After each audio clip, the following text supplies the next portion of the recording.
Hi everyone, I'm Nix and today I'm making sodium lactate. I'm going to show you how I make sodium lactate for my soap bars so they can be hard, they can last longer in the shower, it can be a more stable bar, it is pH balanced as well.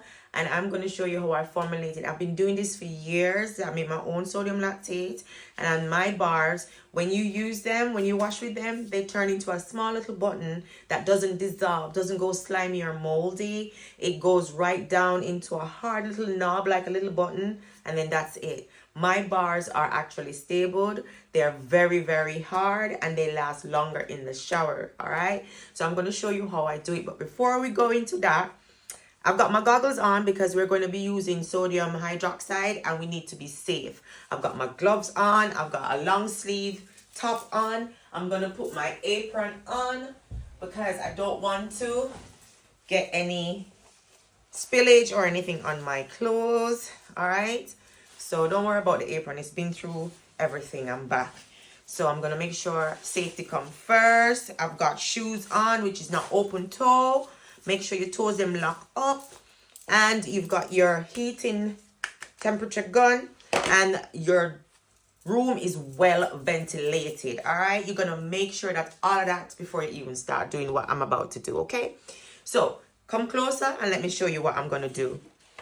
To make our sodium lactate.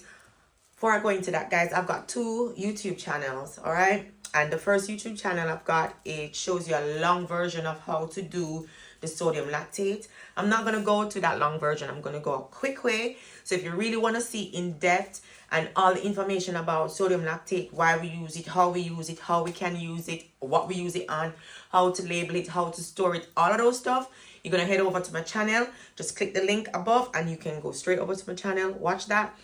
But for now, I'm going to show you the short version of how I create my sodium lactate to make hard bars. All right, so we start off with safety first. You're going to need a scale as well. Goes down to 0.00. It needs to make sure it have 2 zeros at the end. Right, you got your scale. You're going to need distilled water or filtered water. You can use that. And you're going to need your sodium hydroxide. And you're going to need something called lactic acid. All right, so we're going to need all of those.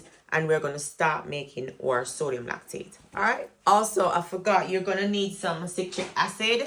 You're going to need some citric acid as well because this is going to help to lower the pH because you don't want it to be too alkaline and you don't want it to be too acidic. It needs to be a pH of 7. So you're going to need a pH lower. And if you accidentally lower it too much, you're going to need to raise it up again. And I'm going to show you how to do that. All right. I'm using 150 grams. So in this jar, we're going to weigh out 36 grams of sodium hydroxide.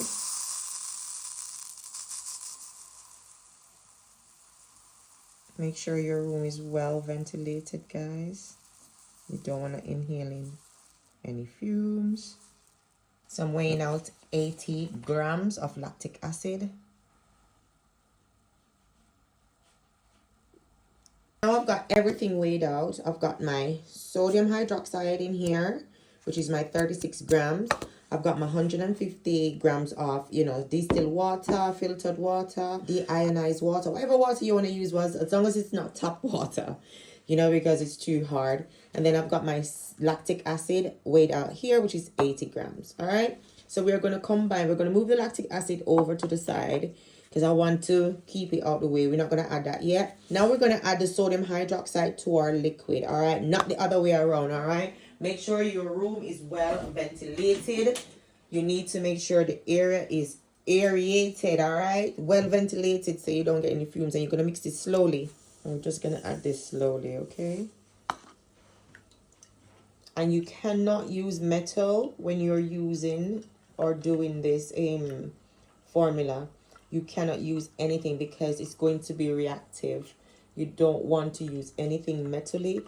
It has to be silicone or plastic, okay? Remember that.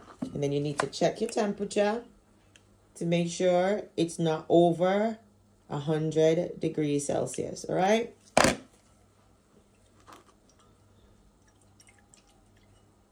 Remember, keep the room ventilated and add slowly until you add all of your sodium hydroxide. Now that my sodium hydroxide has been dissolved and at the temperature is 51.5 degrees Celsius. So what I'm going to do, I'm going to set this aside.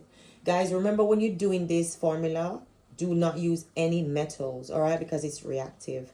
Please do not use anything metallic. It has to be silicone or plastic, all right?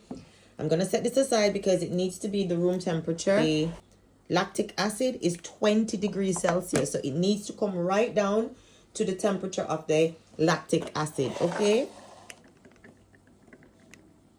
The lactic acid is 20 degrees Celsius right now, guys. So the sodium hydroxide solution needs to come down to the same temperature as the lactic acid before we're going to actually mix the two together. All right, so we're going to set this aside and let this stay for a little while. I'll come back in a minute. Now we're going to prepare the label for bottling and storage instructions. All right, make sure you write on the date, what it's used for, how much percentage you're using, and what it is. All right, so while our lye solution is cooling, we're going to get 2 empty jars, clean empty jars. All right, so we're going to do a buffer solution, right?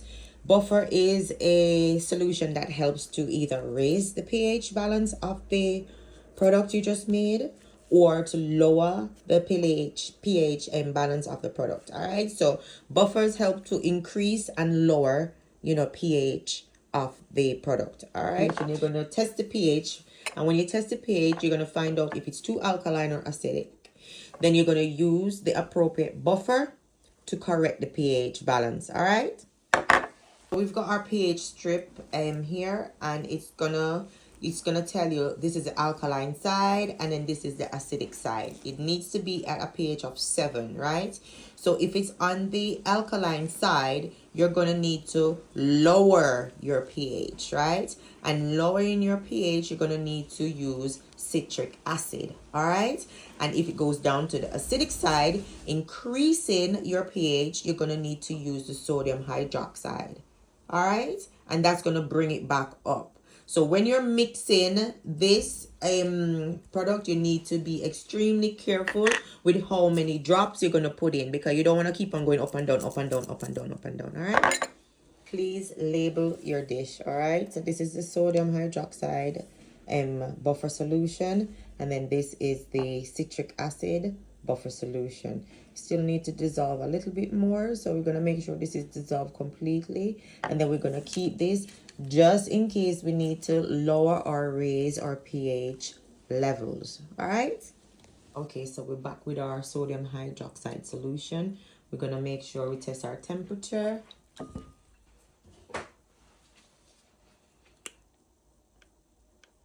The temperature is at 23.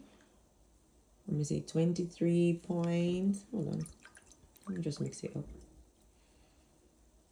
Okay, our solution is at 24.3. So remember I said it needs to be between 20 and 25 degrees Celsius. So both are similar proximity, so we can go ahead and mix up. All right. So we're going to slowly add this to it, okay? You said slowly. And as we add, we're going to test the temperature. Good. We need to keep it under 40. It needs to be under 40 degrees Celsius, guys. All right. So make sure you slowly put this in. Okay. And you stir. And you take your temperature as you stir. This needs to stay under 40 degrees Celsius. Okay, please. And make sure your room is very ventilated. When this is finished, it's not supposed to have any smell. All right. So we're going to do this and add our mixture slowly, keeping everything safely under 40 degrees Celsius. This is 38. Yep, so we're very close to 40. So I'm going to let this cool down a little bit more before I add the rest. And I'm going to do it in little increments until it's all added and combined. And then I'm going to thoroughly mix it slowly and then I'll show you how it looks. All right, everything is all mixed now, so it's cooling down now. It's around 38 degrees Celsius. Yeah, right, so we've got our sodium hydroxide here, and we've got our citric acid here. Make sure you have 2 pipettes, whatever you call them. You're gonna need those. All right, so we've got our solution here, and then we've got our container to keep our solution over here. We've got our pH tester here, and that's what we're gonna do now. All right, so I'm gonna get another container, which is this, and I'm just gonna add a little bit of the solution in here that we can actually test the pH to see where we're at. All right, I'm gonna take off a little strip, and then you're going to give it a dip, right?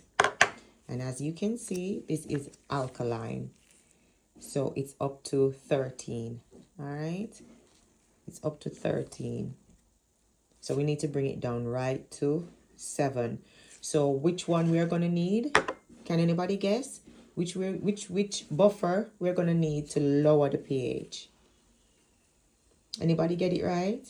Yes, we're going to use citric acid to lower the pH. And if we want to raise the pH because we went too low, we're going to use the sodium hydroxide to raise the pH balance. All right, so let's see how many we're going to need to put in here to actually bring it down to 7. All right, so although we're going to be using drops, you still need to know how much grams you've used. All right, that's a good way for you to keep accurate calculations for your formula. Okay, so even though you're using a pipette, still put it on the scale to get the grams. All right, 1, 2, 3, 4, 5, 6, 7, 8, 9, 10, 11, 12, 14, 15. We still need to go a long way. All right, so that is 1.5 grams. All right, let's test that now. Okay, so we add 1.5 grams of citric acid in. Let's see what that gives you, and then we can know from there. Okay, see, it carried down way too low. You see that? It carried all the way to 1. So now we're going to need to use our sodium hydroxide. What a good example to bring this back up. Okay, so we use too much. Too much. So we should have probably used 0.5 grams of the citric acid. All right, so with this one, we're going to just need a few drops. All right, so we're going to go 1, 2, 3, 4 and see what happens. Let's get a strip. Definitely I see a 7. I'm gonna do it again though.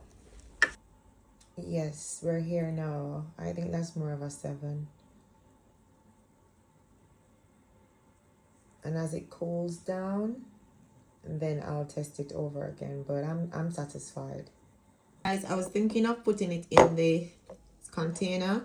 I'm gonna make some more. I can put it in this, but I've got some small sodium lactate empty containers.